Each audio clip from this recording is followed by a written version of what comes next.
नमस्कार नहीं welcome you world affairs. मैं हूं Prashant Dhawan. Now recently Xi Jinping ने एक बहुत ही कंट्रोवर्शियल स्टेटमेंट दी है जिसकी आलोचना भी की जा रही है दुनिया में काफी जगह, मगर ज्यादातर इस्लामिक कंट्रीज इस बात को लेकर बिल्कुल चुप है।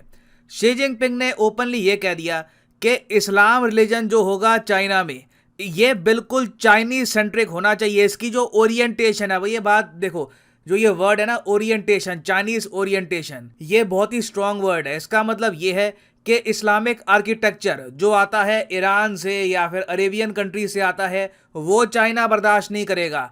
उसके अलावा शी जिनपिंग ने कई और बातें यहाँ पर ऐड कर दी है कि उइगुर मुसलमानों को ये बात समझनी होगी कि ये तुर्क नहीं है, इनका डीएनए टर्की से जाकर या फिर तुर्कमेनिस्तान से जाकर नहीं मिलता, ये चाइनीज ओरिजिन के हैं, इनका भविष्य चाइना में ही है। उसके अलावा इन्होंने यहाँ पर यह भी ऐड किया कि इस्लाम इन इट्स इंटायरिटी ये चाइनीज इन नेचर होना चाहिए, इसे चाइनीज कल्चर के हिसाब से हमें प्रैक्टिस करना चाहिए।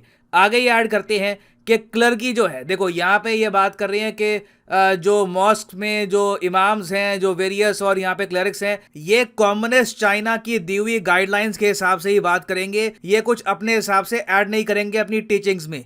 फिर यहाँ पे ऐड करते हैं कि एथनिक ग्रुप्स जो हैं, जो भी मुस्लिम एथनिक ग्रुप्स हैं चाइना में, इनको सही इतिहास इनको यहाँ पे पढ़ाना होगा।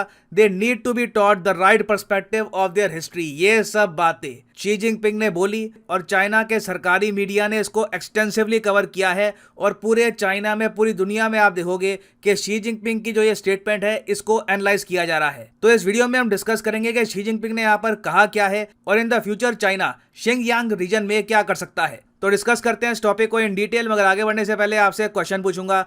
क्वेश्चन यहाँ पर यह है कि शंघाई कॉरपोरेशन ऑर्गेनाइजेशन, जिसके बारे में आपने बहुत बार सुना होगा, इन लोगों ने फाइनली एक शहर को डिक्लेयर कर दिया है इनका पहला कल्चरल एंड टूरिज्म कैपिटल। और इंटरेस्टिंगली ये भारत का शहर है। तो आपको बताना है कि वो कौन सा इंडियन सिटी है जिसको culture and tourism capital declare किया गया है बाय एससीओ। ये है यहाँ पे आपकी ऑप्शन, अहमदाबाद, वाराणसी, कोची या फिर मुंबई।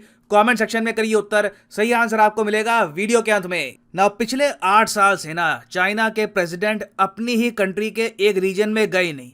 ये रीजन है शिंगयांग रीजन ऑफ चाइना। यहाँ पर आप देख पाओगे ये है शिंगयांग रीजन और यहीं पर रहते हैं उइगुर मुसलमान। जो भी आप न्यूज़ सुनते हैं कि चाइना में मुस्लिम्स पे अत्याचार हो रहा है, कंसंट्रेशन कैंप्स बनाए जा रहे हैं, मुस्लिम्स को दाढ़ी नहीं रखने देते, रोजे नहीं रखने देते, ये सारी जो न्यूज़ है ये आती है शिंगयांग रीजन से ऑफ चाइना। अब 8 साल में पहली बार यहाँ पर शी जिनपिंग गए और बताया जा रहा है कि इनकी विजिट का मेन कारण ये है कि चाइना ने जो यहाँ पर डिटेंशन सेंटर बनाए थे, जो एक मास प्रोग्राम यहाँ पे शुरू किया था जिसके अंडर जो भी रेडिकलाइजेशन इनके हिसाब से यहाँ पर हो रही थी इसको खत्म किया गया, लोगों को चाइनीज कल्चर में ढाला गया, जो भी अरेबियन इरानियन जो कल्चरल इन्फ्लुएंस यहाँ पे आ रहा था उसको रिमूव किया गया। ये काफी हद तक सक्सेसफुल हो चुका है। चाइना ने काफी हद तक इस रीजन को चाइनीज बना दिया है।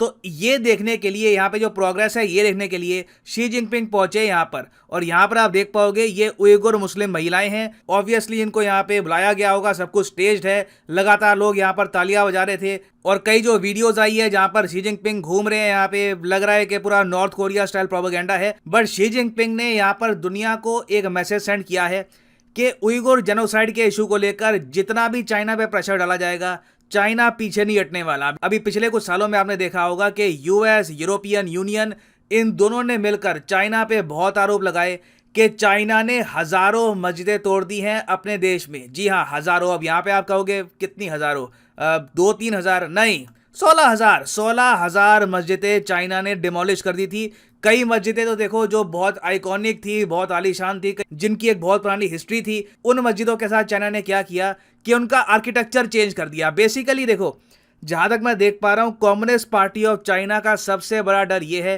कि इस्लामिक इन्फ्लुएंस जो यहाँ पे टर्की से आया या ईरान से आया, अरेबिया से आया, इसकी वजह से यहाँ पर लोगों की जो आइडेंटिटी है वो चाइना के बाकी पार्ट से अलग ना बन जाए। लोग यहाँ पर ये अज्यूम ना करना स्टार्ट कर दे कि हम तो जी अलग ही हैं। मगर जो प्रॉब्लम जो चाइना की कम्युनिस्ट पार्टी समझती है इनके सामने है, उसका सॉल्यूशन इन्होंने बहुत ज़्यादा क्रूअल अपनाया है। लोगों पे अत्याचार किए, कई हजारों लाखों लोगों को डिटेंशन सेंटर में रखा। कोई भी व्यक्ति अगर अपना खुद का रिलीजन ओपनली प्रैक्टिस करना चाहता था उसको पनिश किया गया। और इस तरीके से आप कह सकते हैं पूरे रीजन को इन्होंने कल्चरली ट्रांसफॉर्म किया है। और इस क्रुएल्टी की वजह से ही हमने देखा है कि यूएसए ने लिटरली सैंक्शंस इंपोज कर दिए चाइना पर। यहाँ पर आप देख पाओगे आर्टिकल है 2021 का, US imposes sanctions against China over abuse of Uyghurs. और ना सिर्फ यूएसए, यूरोपियन यूनियन ने भी सेम काम किया है और यूके की तरफ से भी आप अगर देखो तो काफी एक्शन लिए गए हैं चाइना के अगेंस्ट ओवर उइगुर मुस्लिम्स। अजीब बात मुझे यहाँ पर यह लगती है, ऑर्गेनाइजेशन ऑफ इस्लामिक कोऑपरेशन इस सारे टाइम बिल्कुल चुप रहा। एक बार मुझे याद है 2018 में ना ओआईसी की एक ट्वीट आई थी, ये ट्वीट मैं आपको दिखाता हूँ। यहाँ पर आप देख पाओगे ये एक ट्वीट है 2018 की। यहाँ पर ऑर्गेनाइजेशन ऑफ इस्लामिक कोऑपरेशन कह रहा है कि जी ओआईसी की जो इस्लामाफोबिया ऑब्जर्वेटरी है, इसने ये देखा है कि बिल्कुल चाइना में उइगुर मुस्लिम्स पर इनवॉलंटरी कन्वर्जन किए जा रहे हैं, डिटेंशन कैंप्स यहाँ पर खोले जा रहे हैं। जो हुआ है सारी दुनिया को पता है कि दिस हैपेंड। लाखों लोगों को इस तरीके से फोर्सफुली डिटेंशन कैंप्स में डाला गया, कई लोग यहाँ पर मारे भी गए। कुछ रिपोर्ट्स ये भी आ रही थी कि जो ऑर्गन्स हैं कई लोगों के, इनको हार्वेस्ट किया गया है। ये सब बातें हुई थी। ओआईसी ने इसके बारे में 2018 के बाद से आप कह सकते हैं बिल्कुल चुप्पी साध ली है। इसके पीछे ऑब्वियसली रीजन यही है कि चाइना जियो पॉलिटिकली, जियो इकोनॉमिकली बहुत ज़्यादा इंपॉर्टेंट हो गया था for Saudi Arabia, Iran, Pakistan. तो किसी भी कंट्री ने ज़्यादा प्रेशर चाइना पे डालना ठीक नहीं समझा। और सिंस ओआईसी कंट्रीज अपने आप में चुप हैं, तो शी जिनपिंग अब लगातार आगे बढ़ रहे हैं और जो इन्होंने संकेत दिए हैं उससे साफ लग रहा है कि उइगुर मुसलमानों पर जो चाइना का ये आप कह सकते हैं क्रैकडाउन है, ये बढ़ने वाला है इन द नियर फ्यूचर। अब यहाँ पर आप कहोगे मगर चाइना ये क्यों इतना एम्फेसिस करता है कि उइगुर मुसलमानों को ये बताया जाए कि ये चाइनीज हैं, इनका डीएनए टर्की से नहीं मिलता। ये देखो बहुत ही इंपॉर्टेंट है चाइना के लिए, क्योंकि उइगुर मुसलमान जो यहाँ पे हैं, इनमें से कई ग्रुप्स ने ये स्टार्ट कर दिया था कि यहाँ पर ये देश ना अलग तोड़ के बनाएंगे, क्योंकि यहाँ पे जो लोग रहते हैं इनकी आंखें, इनके बाल, इनकी कदकाठी, ये कहीं से भी जो हान चाइनीज है जो इस एरिया में रहते हैं इनसे मेल नहीं खाती। ये लोग कहते हैं कि जी हम लंबे चौड़े हैं, तगड़े हैं, हमारी जो शक्ल सूरत है ये मिलती है तुर्कमेनिस्तान के लोगों से, टर्की के लोगों से, अजरबैजान के लोगों से, हम एथनिकली आपसे सिमिलर ही नहीं है।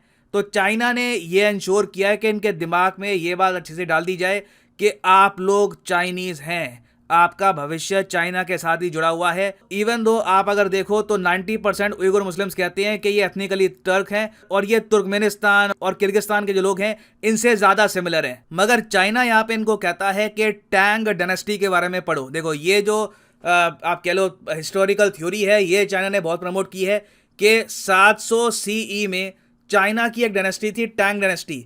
इन लोगों ने विस्तार किया, जो चाइना सिर्फ यहीं तक सीमित था, इन लोगों ने पूरा जो ये वाला रीजन है ये कब्जा लिया। ऑब्वियसली उस वक्त तक क्या था कि ये रीजन टर्क्स के अंडर आ चुका था। टर्क्स जो आप कह लीजिए जिन्होंने सेंट्रल एशिया कब्जाया था, इंडिया में भी आप अगर देखो तो टर्किश इन्वेजन का काफी बड़ा इंपैक्ट रहा है। तो चाइना ने 700 सीई में ये जो एरिया है ये वापस ले लिया और यहाँ पर चाइनीज इन्फ्लुएंस वापस फैलाया। चाइनीज खाना, चाइनीज लैंग्वेज आप कह सकते हैं, बोलचाल, कस्टम्स, कल्चर वगैरह, ये सब कुछ आया था टैंग डायनेस्टी से। उस वजह से आप देखोगे कि ये जो रीजन है ये अपने आप में बहुत ही एक यूनिक मिक्सचर है, जहां पे आपको टर्की का कल्चरल इन्फ्लुएंस भी मिलेगा और चाइना का भी मिलेगा। और चाइना सिंपली यहां पर यह कहता है कि एक टैंग डायनेस्टी की जो विक्ट्री थी उसको रिस्पेक्ट करना चाहिए और उइगुर मुस्लिम्स को हिस्ट्री को देखना चाहिए फ्रॉम राइट पर्सपेक्टिव कि ये रीजन चाइना का था। इन्वेडर्स जो बाहर के इन्वेडर्स थे उन्होंने अटैक करके इस एरिया को कब्जाया कुछ समय के लिए, मगर बाद में टैंग डायनेस्टी आई और इसने वापस इस रीजन को चाइना में मर्ज कर दिया। और अगर आप सोच रहे हैं कि चाइना ये सब क्यों कर रहा है, तो ये देखिए चाइना का एक ग्रैंड प्लान है एक होमोजीनियस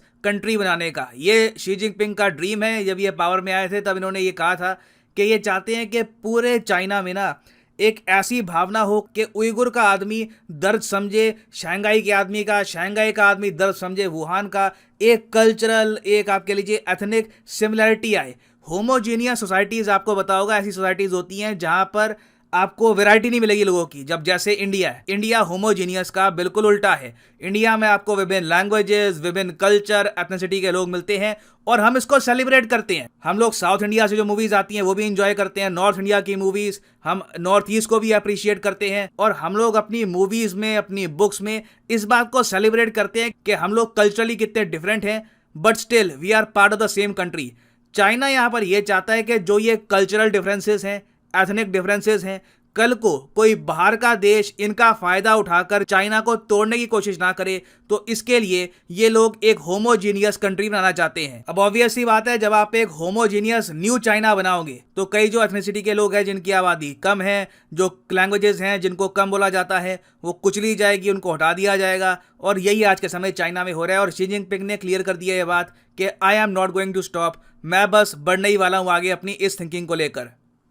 ना वापस आते हैं अपने एमसीक्यू की तरफ कि रिसेंटली वो कौन सा शहर है जिसको एसईओ ने टैग दिया है the first cultural and tourism capital का। तो सही उत्तर यहाँ पे है option B, Varanasi is the right answer. यहाँ पर आप देख पाओगे Varanasi to be the first cultural and tourism capital of SCO. और फाइनली यहाँ पर मैं ये भी ऐड कर दूं कि लाइफ में अगर आप एक बार प्रॉपरली यूपीएससी एग्जाम की तैयारी करना चाहते हैं, किसी भी एग्जाम की तैयारी करना चाहते हैं, चाहे आईआईटी हो, बैंक हो, तो सिंपली जाइए कमेंट सेक्शन में। कमेंट सेक्शन में आपको मिलेगी ये पिंड कमेंट और यहाँ पे आप परचेज कर सकते हैं the course of your choice. For example let's say आप प्रिपेयर कर रहे हैं फॉर यूपीएससी, क्लिक करिए यूपीएससी पर और यहाँ पे आपके सामने खुल जाएगा ये पेज और यहाँ पे आप परचेज कर पाएंगे UPSC course for 36 month as well. अगर मान लीजिए आप एक कॉलेज स्टूडेंट हैं, अभी आपके पास टाइम है 2-3 साल का आराम से यूपीएससी की प्रिपरेशन करनी है, तो 36 महीने का जो कोर्स है ये भी आप कर सकते हैं परचेज। मगर जो प्राइसेस यहाँ पर लिखे हैं ये पे करने की जरूरत नहीं है, सिंपली यहाँ पर कोड यूज करिए PD10 and the prices will start following. So use the code PD10 and save money. So इसी नोट के साथ ये है वीडियो का अंत। Thank you for listening and as always God bless you all.